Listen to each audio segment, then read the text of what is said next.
All right, are we good? We're ready? Oh, we're ready. Yeah. Yeah.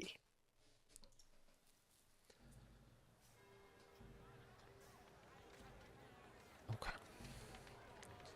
So again, same kind of atmosphere as last time. Treat this almost as a drone flyover. To the southeast of Varlindel is a large city that rests on the plots of land in between a vast and dense river delta.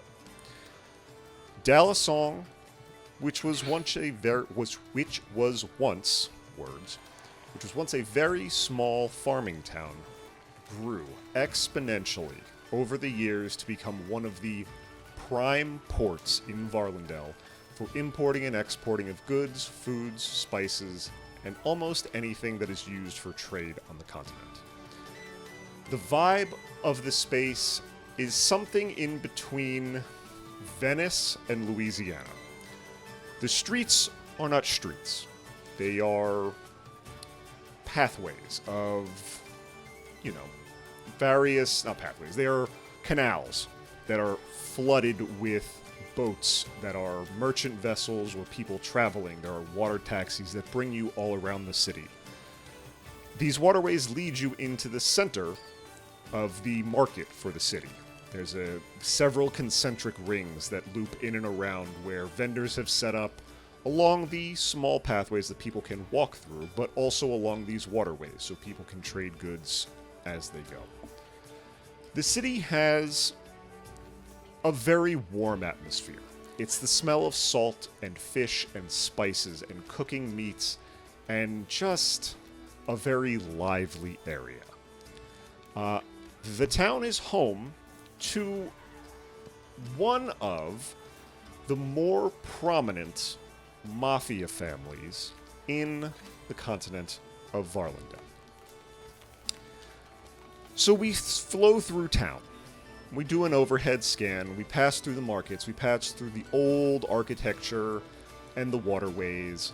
And we find ourselves just slowly climbing some hills that exist on the outside of the city.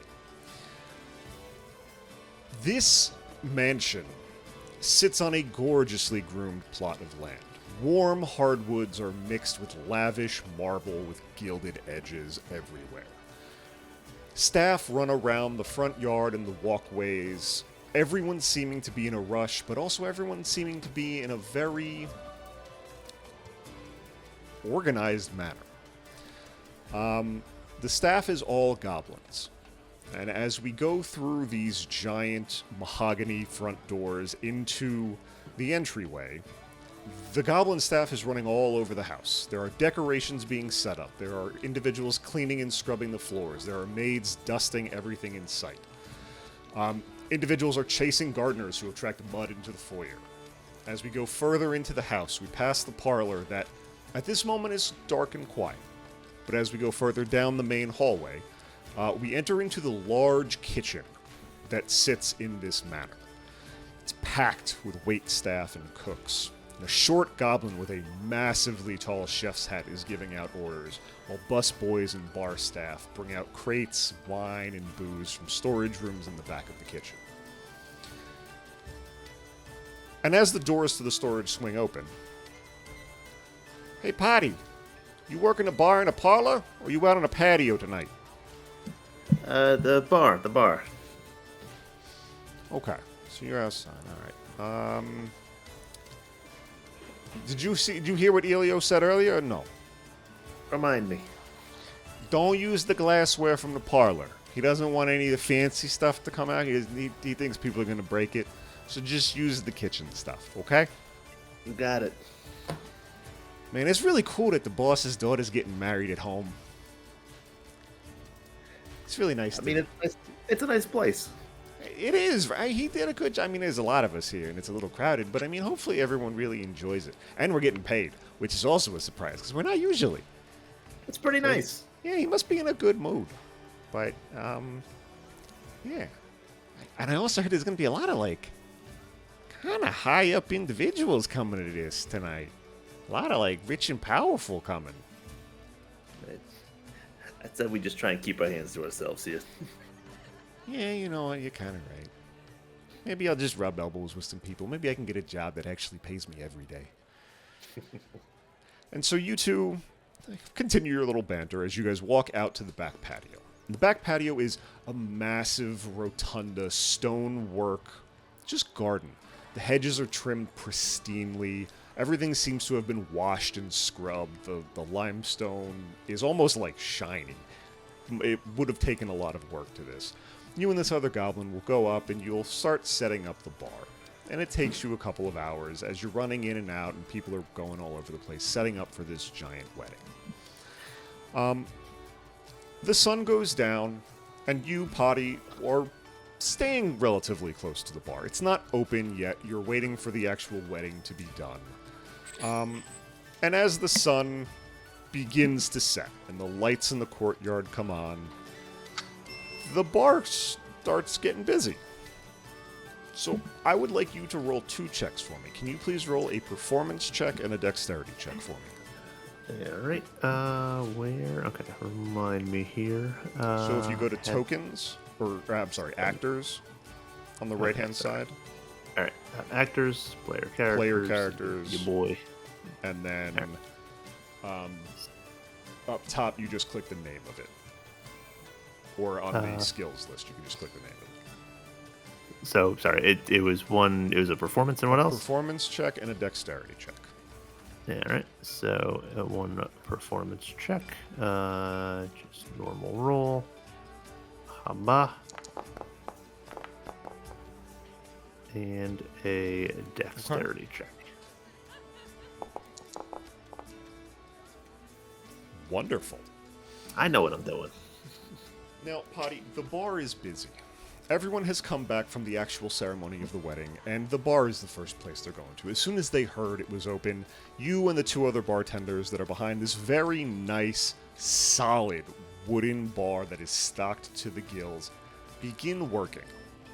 You, in your flow state, you remember what your old master taught you about smiling and acting the part. You're the bartender. Everyone wants to talk to you. You have the thing that they desire. And so you're friendly, and you show your pearly whites, and you're mixing the drinks, and you're talking to people. The tips are coming in. You're doing pretty well. I'd say throughout this first section, you get about 6 gold in tips. You do well enough that the people that are here are impressed with you and are handing over copper and silver, and enough to make somewhere upwards of about 6 gold that you can add to your inventory. As this rush comes, and you're kind of just like, yeah, okay, you're getting kind of tired. Your arms are a little bit beat. You're like, your smile's starting to falter just a little bit. And you finally hear, ladies and gentlemen, well-dressed goblin in an expensive 3-piece suit stands up on the stage that was set up on the far side of the courtyard. It is with my great pleasure that I introduce my lovely daughter and her husband. Raucous cheers ripple out through the crowd in this courtyard. The Goblino family has a new member. And this is exciting. Elio's always been a very protective father, and the fact that he let his daughter marry someone is really a testament to how much he has grown in his old age. As clapping and applause and whistles, hoots and hollers all spill out from every angle, Alea and Giacomo Gablordano walk out onto the stage. Oh, Dad, stop embarrassing me. Give it up for our wonderful host, ladies and gentlemen, my father, Elio Goblino. More cheers echo out. Everyone, you have to pad the ego of the host. As this happens, as the cheers begin to die down, waitstaff begins pouring out of the doors next to the bar. Appetizers, hors d'oeuvres, everything just stacked high. The smell of grilled vegetables and meats mingle with just a lively atmosphere.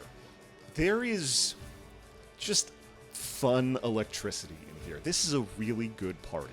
And it's with people who are excited to be there and are enjoying themselves. I would like you to roll another dex check for me, please. As more and more people kind of start to spill towards the bar and just trying to... they're clambering over each other. That could be better. Pottie, you're kind of tired. You've been mixing drinks probably for about 2 hours now. Your arms are a little shot. It's been a long day. Someone far off to your side drops something. One of the waiters drops an empty platter. And it jostles you for a second. And that snaps your concentration just enough to break the one last bottle of Dalisong liqueur that you had at the bar outside. And no, there wasn't a lot left in it. But it shattered under the ground. Hey, Pottie. What happened to you? You've been on all night. What are you dropping stuff for? It's been a long day. Go get another one. We got 5 more drinks that need this. Go get it. Go get one from the parlor. One of the other waitstaff just tells you to go and get one. So you go inside. Go back into the kitchen. It's bustling. Their waitstaff are coming in and out. The goblin with the extremely tall chef's hat. I am talking 2 feet tall. Taller than him as a goblin. You can find him anywhere in this kitchen. He's screaming. Say it again. Compensate for something. Tell me about it. And the waitstaff is mixing in and out. They're putting stuff in the dishwashers. There's, people bringing in fresh water to clean more plates. All of it. You go into the back of the kitchen storage. There's nothing in there. They don't have any Dalisong liqueur back there. You have to go to the parlor. And so you begin walking towards the parlor. And you someone bumps into you, heading out from the parlor with a box. Hey, watch where you's going. You almost made me drop the parlor glasses. All right. God, these people. He goes off. You go into the parlor. It's quiet. Warm red and dark brown rugs. A giant fireplace that does not have any embers in it yet. Several large leather wingback chairs sit on the far side of the room, on your right. On your left is the bar that you know. You have worked the parlor bar before. You know it more or less like the back of your hand. You stock it regularly. You go back behind the bar, you grab the bottle of Dalisong liqueur, and you head back outside. You continue your shift. You walk away with 4 more gold. So you have gained 10 gold tonight in just tips. Well done. The evening begins to get late. Guests begin to go home. Hey, Pottie. Pack it up. Bring everything that you took from the parlor back to the parlor. Everything else goes back into the kitchen. I'm going to drink. Sounds good. Pile everything up into a little crate, and you begin walking back inside. And sorry, that wasn't on my music tab. And so you go back in, and you're back in the parlor. And this time there's family in there. Elio's sister-in-law, some random uncle, that snobby brother-in-law that belongs to some 4th cousin that really just wants to get into the family business, but he's not going to get into the family business or in there. And they're laughing and they're doing their thing. As you enter, you hear from behind you Elio going, "Ladies and gentlemen, thank you so much for coming and enjoying this evening with us. Come again whenever you would like." And you hear the door close, and you hear him go, "Fucking mooks, all of them." And he walks into the parlor. And Elio, what's going on? Yeah. And he goes and he just throws himself in the chair. And he's sitting there, and they're just kind of talking. There's nothing crazy going on. And he can't listen to them chatter on anymore. He's tired. He's been up for the last 2 days. Nerves are shot. His daughter got married. He doesn't really like the husband, but it is what it is. And then he stands up and he looks over and goes, "Oh, Pottie. Thank fuck. Please, make me something strong enough to shut these idiots up. Could you do that for me?" Well, I don't know. We have enough liquor for that in this entire building. But I'll see what I can do. He stares at you for a second, and he stares at the wall that is littered with bottles. He goes, "This is why I like you, Pottie. You're funny. You keep it up." And at that moment, someone else enters. Doors open. He goes, "You can make me something too." And everyone goes, "Matteo! Oh my God." And so Matteo is Elio's brother that comes in. And he comes over, and that shuts up the extended family enough to do it. And Matteo is played. He goes, "Pottie, would you mind making me a salted lake soaker?" You got it. Okay. Elio laughs. He goes, "That's what I was going to ask for. But And we'll make it too. no, I appreciate that, Pottie. I think I'm going to have a Hargrave hangover instead. I know I normally get the salted lake, but I know I just got a nice bottle for the Hargrave. So I'm going to, if you can, have a Hargrave hangover." I gotcha. Okay. And then the other family add stuff. "Can I have a Dallas song? Do me wrong. Can I have X, Y, and Z?" Hold on. I'm struggling to write them all down. You do. Sorry, I need to crack open my seltzer. Break the immersion for a second. There's soda in some of these. Yeah. So you go back behind the bar. You have your list of what you have to make. You know most of these recipes by heart. You've made them before. But with moving everything around and just being outside in the kind of like muggy, humid air, there was a breeze, but it is still hot. And you're moving around and you're shaking glasses. You're kind of sweaty. So you go and you open the 2 windows that flank the bar to your back. Okay? Just let the air kind of come in and just kind of circulate a little bit. The fire in the parlor is not helping at all, but you behind the bar at least feel a little bit of a breeze. And so you make your drinks. And you go over with your tray and you give everyone what they ask for. Is there anything that you want to do either while you're making the drinks or prior to giving them to them? No, just making sure I have everything in order here. Just trying to get it all done. Fair enough. You put your crate back, you put the liqueurs back where you did, you especially put back the bottle Dallasong liqueur that you took out of here. You grab the good dishware, and you make everyone their drinks, place them on a silver platter, and walk them over. Everyone gets what they order. Everyone cheers, they sit down, you hear them just discussing the evening. Elio, oh my God, it was so nice of you to host this for Alea and whatever the fuck his name is. It was a beautiful ceremony. They said I do right as the sun. Oh, it pulled on my heartstrings. He goes, yes, Evan, I appreciate that. And they all start sipping their drinks. A few moments go by, and Matteo starts coughing.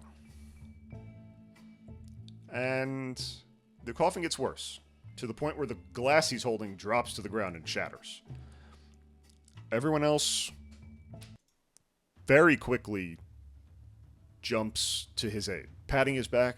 Matteo, you need anything? You need some water? You need whatever? And nothing. He's still coughing. Until the point where he drops to the floor, not moving anymore. Elio goes down. Hey, come on, Matteo, you gotta stop. Just stop joking around, man. You okay? He's patting him on the back.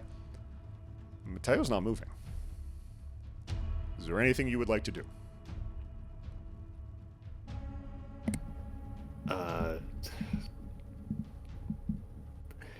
I guess try and make sure he's, get over and see if everything's okay here. Check out the drink that I gave him, because I made that thing. Yeah, and so you go over, you bring a glass of water. Mateo, you okay? And Elio leans down and puts 2 fingers on his neck and goes... A blood-curdling scream comes out of his lips. No! Mateo! Screaming at the top of his lungs. What happened? What did he have? What was in the drink? Pottie, what did you put in the drink? It's following the normal recipe here, and I start recounting the ingredients here. Normal ingredient. What would have happened? Someone get the guards. Someone get the... And he's starting to freak out. One of the far-off uncles runs out of the room. What are we doing? Guards come rushing in. What happened? What happened in here? And Elio explains it. Mateo just had something. Something's wrong with him. And someone goes, someone get the doctor. He should still be in the house.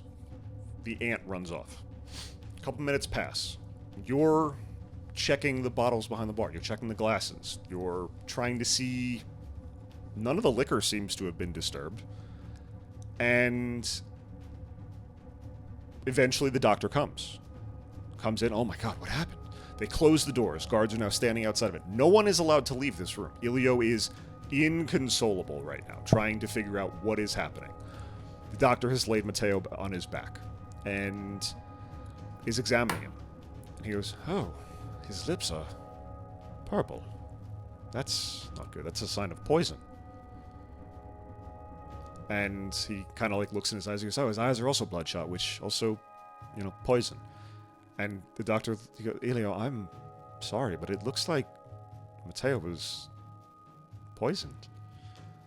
And at that moment, Elio, so inconsolable with his emotions in that moment, goes, guards, grab Pottie. I don't know what happened. Wait, take it easy. He was the one. Take it easy. Get him. Grab him. Now, you're still standing behind the bar. The windows on both of your flanks are open. What would you like to do? I'd like to send it. Going through the window. Going through the window. Is there anything you want to take with you before you jump out of this? If I still have the glass that was that the drink was served in, because I had to try and check that. If I still have that, I'd like to stash it and send it. So we'll say that you, while going over to help, grabbed some of the shards, the larger shards on the glass that were shattered on the floor next to Mateo. And then when you went back behind the bar, you grabbed another glass like it and the ingredients that you used to make the drink. Just as what else could it be?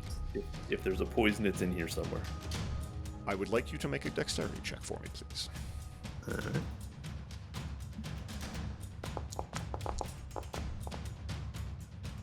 Okay. So, it is not a graceful exit, as guards begin to chase and swarm you. Now, again, you're all goblins. Strides are somewhat shorter. But it's also a very large parlor. You have half a second. And so you jump out. You kind of trip a little bit. But you regain your footing quick enough and begin darting across the finely manicured lawn of the Goblino family mansion. Now, to your left are the front gates, where many of the guests are leaving. To the right are the old barracks, the old housing for a lot of the older staff. It is not normally visited. Which way would you like to go? So sorry, it's out with where the people are, where guests are leaving, or to your left is basically the driveway where all the carriages and horses and everything kind of came in, and people are continuing to exit the venue in a smaller stream. To your right is the old housing area of the mansion. There are exits over there. You know from experience, it's not heavily populated anymore. A lot of the staff have moved either into the city of Dalasong or into other areas on the mansion grounds.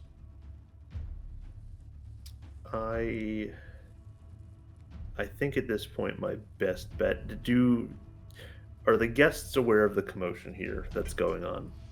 Or is this sort of, am I ahead of the game here as far as, I'm gonna say the last couple of guests will definitely have known something is up because the guards were standing outside of the parlor and there was like a commotion going on inside, but I don't think they would have anywhere near the amount of information that you do in this moment. Got it. I think I will try and slip in with the crowd and just kind of, keep my head low and walk out with the group. Cool. Can you go ahead and roll a stealth check for me, please? I can do that.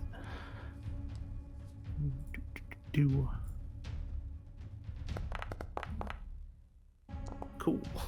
So close. You do your best to blend in. The crowd is not as dense as you were hoping. There are individuals that are there, but they're also not all goblins. This is a lot of like the normal humanoid folk that you don't necessarily blend in with for the main reasons of both race and like just straight up class. There's a lot of really rich people walking out of here right now. What are you trying to say? You're a bartender. Narrator. God, I yell what are at you God. trying to and so it's not easy to kind of blend in. But you get to the gates. Hey, Pottie, where you going? I thought you'd still be up in the mansion. Yeah, it's the running two out for more guards like that are watching the gate. Yeah, you guys drink me dry here, running out for more. Oh. Ooh. Man, they must have had fun. Man, that's why that guy drove his horse into the wall. All right. Well, we know how to throw a good party. Ain't that the truth? Gotta love Elio. He knows what he's doing. Yeah, go for it. You're gonna have to use the side entrance when you're coming back, because this gate's closing in about a half an hour, okay? Thanks for the heads up. I appreciate that. You have a wonderful night. You too. And you walk off, nervous. You hear the guards go, "It's weird. Help doesn't usually leave through the front gate, but I guess it was a busy night. Seems like you kind of got away from it. But you do hear some commotion coming up from the house now. But you're off the property. Can you go ahead and roll a history check for me? History. I burned all my luck in those first two rolls. That's okay. This is not a high roll. I just need 2 seconds so that I can look up a name really quick, because I did not memorize it. What was the name of your master that trained you? Kohler. Sorry, Kohler. Kohler. You, in this moment, just parsing briefly through the training that Kohler gave you when you were young. You're brought back to those days of behind the bar where he's kind of yelling at you. What are you doing? Why? You gotta smile. You gotta put your ingredients in. He was teaching you alchemy in a different way. And he was explaining something about potions and poisons and cocktails, and how alcohol is basically kind of just the most accepted legal poison people voluntarily ingest. And you remember just those moments of like sitting at the desk in Kohler's study as he's making you drill through what is and is not poisonous. You remember that there's documents here, that there's stuff in that house that might be helpful. You also know you're about 2 blocks away from where Kolar's house is. It has been left untouched since his disappearance. And you have a key. Now, the commotion from the house is getting closer to the gates. Even as you're getting further and further away from it, you can hear far off behind you something is happening. So, would you like to continue to try and escape into the city, or would you like to try and go to Kolar's house quickly? Yeah, it's best to lay low somewhere out of sight. So I'll take a turn and head over to Kolar's house. Okay. So you cut into an alley. And again, it's dark out. You're in a black suit, kind of easier to blend in. You cut through some back alleys, you almost run into someone, but they're more just concerned with you almost running into them. Nothing more. You find an old, I will say derelict, mainly just because vines have grown over it, the windows have been boarded up. The door is still hanging on, but there's some rat holes in the bottom, but it's still secure. So you try the front door to make sure it's locked. There's a small instinct in you just to make sure it is, before you go around the back of the building and open up the back door with the key that you have. The smell of dust assaults your nose. Just that raw, stagnant, unmoving air of an environment that hasn't been touched in years kind of hits you.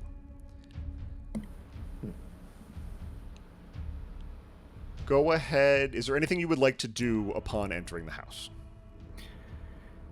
I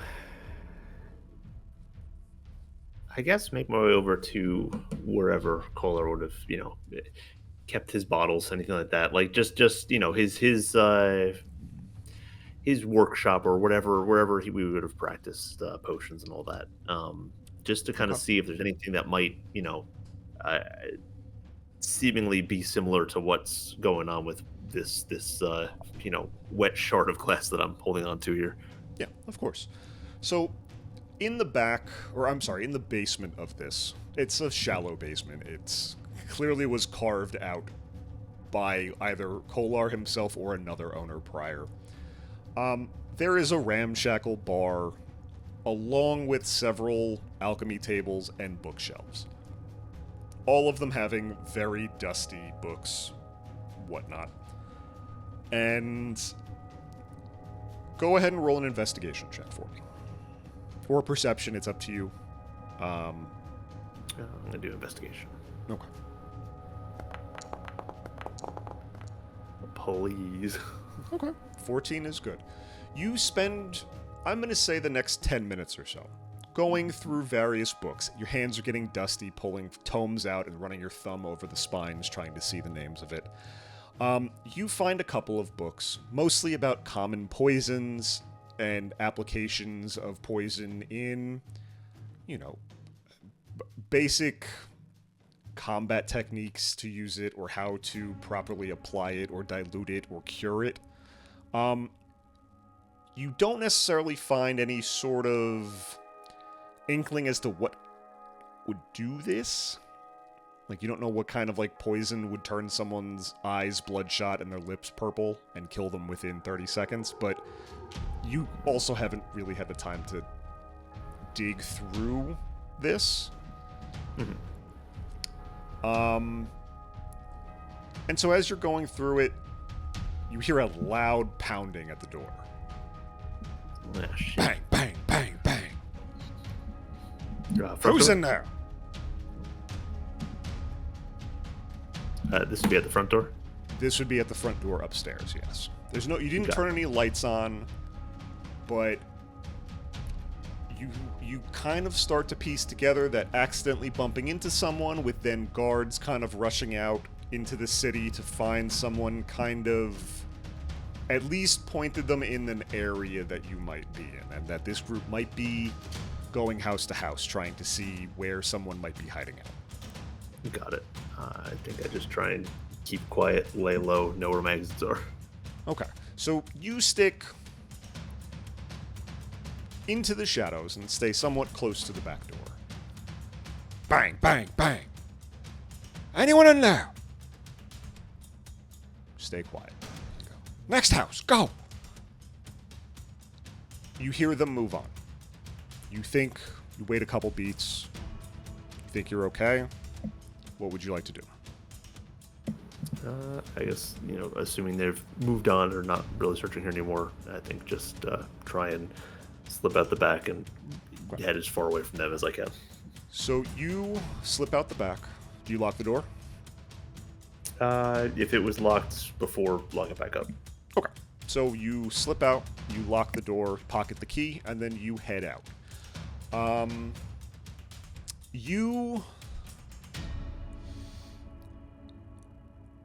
Would you like to head out the west gate or the north gate of the city? Where am I coming from in relation to? Coming from, I'm gonna say, east, northeast of the city. You don't necessarily have to cut through the city itself, this, city proper market area. Got it. You can head out north past where, the mayor's mansion is. Mm-hmm. Or you can do, a full half circle around the city and go out the west side. I think cutting through, mayor's mansion area there, thinking it'll be maybe a little nicer, maybe places that they wouldn't be as likely to chase me directly. Okay. So you go ahead and make one more stealth check for me. As we just kind of move through the city as inconspicuously as possible. So, not as possible. You're walking through and you pass the mayor's mansion and you're kind of on, I don't want to say the main stretch of roads. You're trying to stick to some of the smaller sides. When you hear, Pottie, is that you? Without looking, do I recognize the voice? Yeah, it is an annoyance, an annoying voice that you know. This is one of the distributors of a liquor company that I don't want to say lives up in this area, but has a warehouse up in this area. You have dealt with this individual before for placing orders for the mansion. Got it. Hey, how you been? Pot, what are you doing all the way up here? I thought the wedding was today. Yeah, no, they got me running all over today. Oh, well, hopefully they're paying you guys today. It's a big day. So, yeah, we're getting a little. It's late. Are they still... You're not out getting more... You need more booze? I can go to the warehouse. No, I'm good right now. Just run some other errands. Oh, okay. Well, sounds good. Pottie, you be good. I have, other things to do. Go ahead and make a perception check. Alright.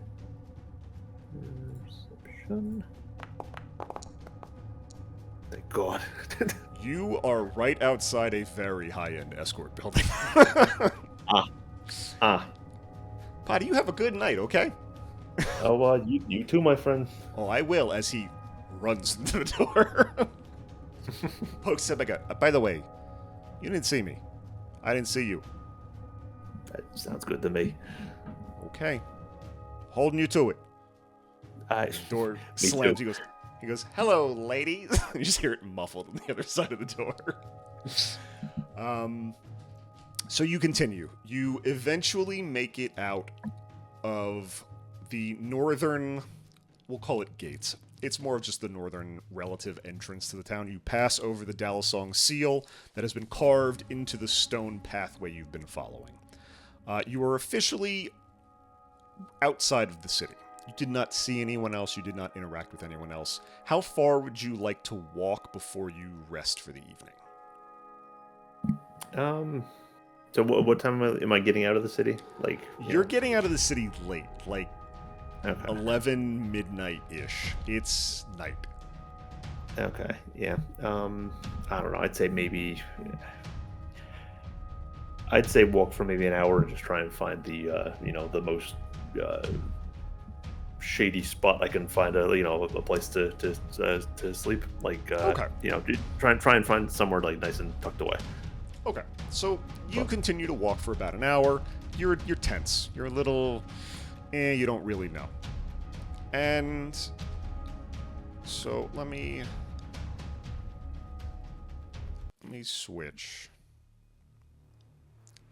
I don't necessarily know if this is the perfect music, but we're going to rock with it. So, you rest for the evening. Is there anything you would like to do? I guess just go through any notes and really just try and examine this shards of glass here that I picked up, and just try and figure out what might be going on. Was it a weird interaction? Was it an allergy? Like, am I getting anything off of this that shouldn't be there? Because presumably this is a trick that I've made a number of times. Yeah. So you go through different iterations of making sure you aren't crazy.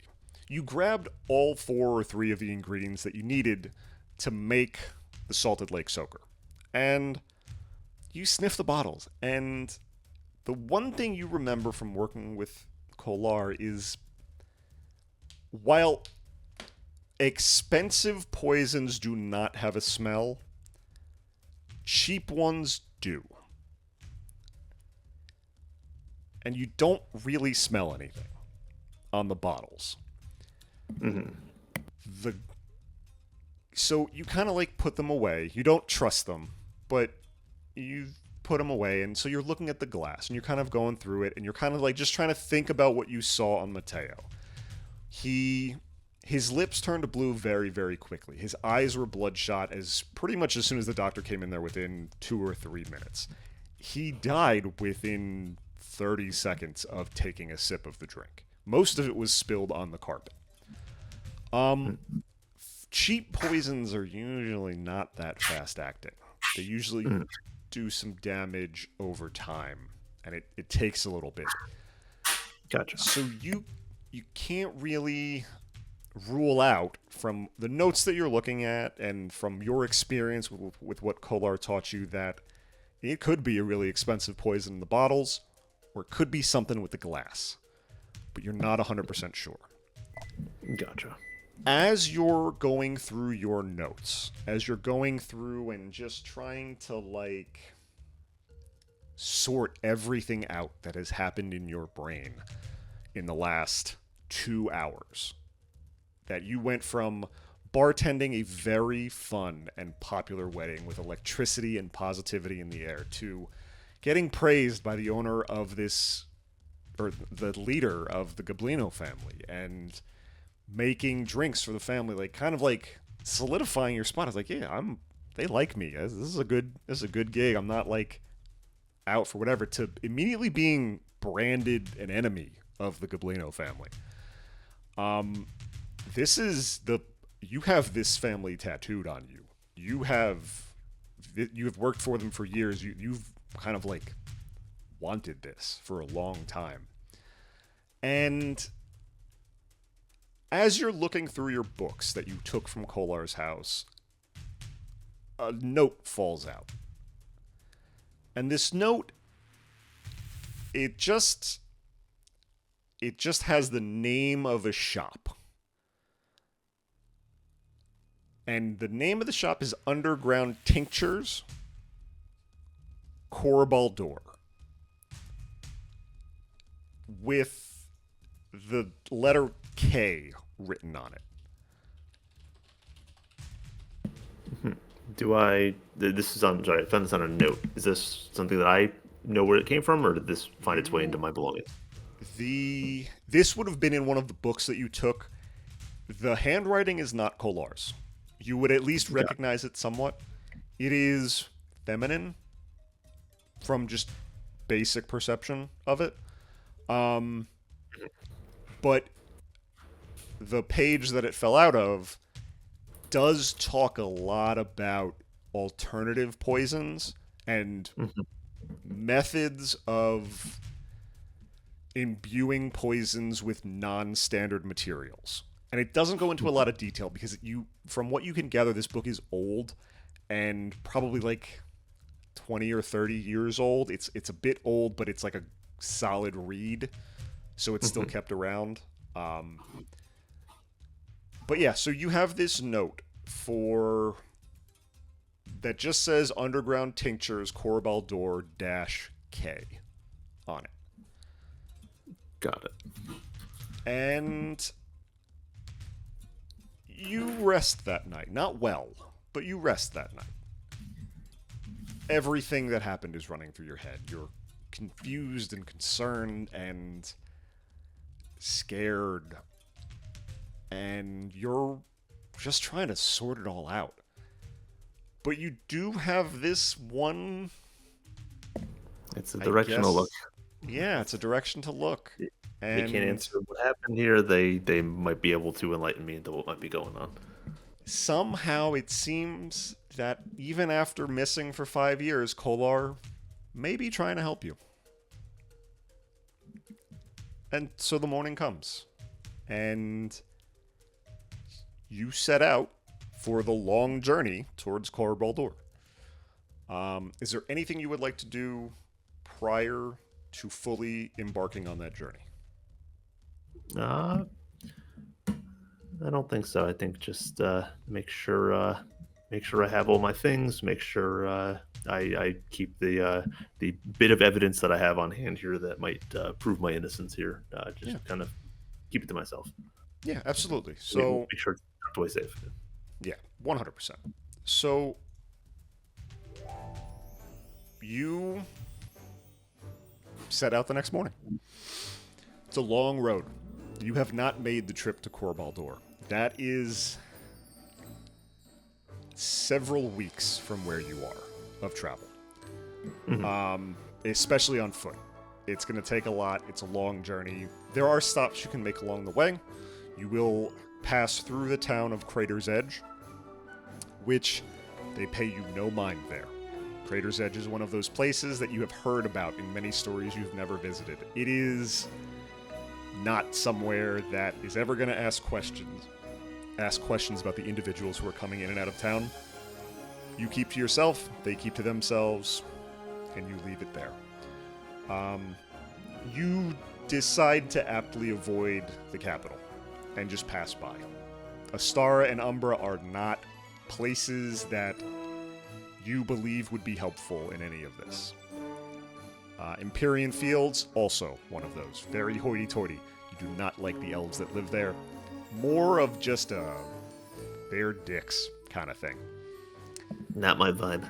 Yeah, just they're not going to respect, you feel like they're not going to respect you, so you almost preemptively don't respect them. And then you continue on towards Corbaldor with many, many questions and a very vague, somewhat hopefully helpful hint that you get to chase now. Right. And that's where we'll end your backstory. Heading towards Corbaldor in the northeast of the continent, several weeks after being more or less claimed to be the killer of the brother of the head of the Goblino family. All right. And that was the best one so far. We will. I fucking love the name of the family. Goblino. And you're gonna love Goblino. the other names for the other families. There were a couple. I would Tell me like it's to like say Mog. I would love to say, I would really like to, I'm proud of myself because Giacomo Goblordano was not from Mike. I had to make that up on my own, and I was so proud of it.